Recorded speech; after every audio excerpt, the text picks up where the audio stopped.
ผู้ค้าขายออนไลน์ต้องจ่ายพันธะให้แก่รัฐบาล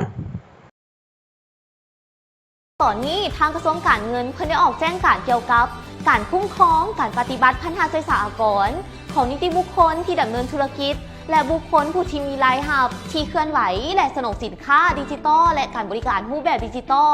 หรือกิจกรรมทางอิเล็กทรอนิกส์การค้าอิเล็กทรอนิกส์อยู่สปป.ลาวละใดว่าให้เข้าใจง่ายๆก็คือทางวิสาหกิจจุฬาวิสาหกิจบุคคลนิติบุคคลและการจัดตั้งที่เคลื่อนไหวมีรายได้ต้องได้ให้ปฏิบัติพันธสัญญาสากลให้ภาครัฐตามที่ได้กำหนดไว้แม่นแล้วสำหรับแม่ค้าพ่อค้าออนไลน์ทุกคนต้องได้ปฏิบัติให้ถูกต้องตามกฎหมายถ้าหากบ่ปฏิบัติตามแจ้งการจะมีการปฏิบัติมาตรการต่อผู้ละเมิดคือ 1. ศึกษาอบรมกล่าวเตือนปรับไหมและดำเนินคดีตามระเบียบกฎหมายที่ได้กำหนดไว้ 2. เสนอโจทย์โซคาวหรือยกเลิกใบยั่งยืนมาตรฐานด้านเทคนิคของช่องทางการค้าอิเล็กทรอนิกส์ 3. เสนอโจทย์โซคาวหรือยกเลิกช่องทางการชำระผู้ให้บริการชำระ 4. เสนอโจทย์โซคาวหรือยกเลิกการเผยแพร่และช่องทางการดำเนินธุรกิจอิเล็กทรอนิกส์และบริการดิจิทัลแพลตฟอร์มออนไลน์ทุกรูปแบบ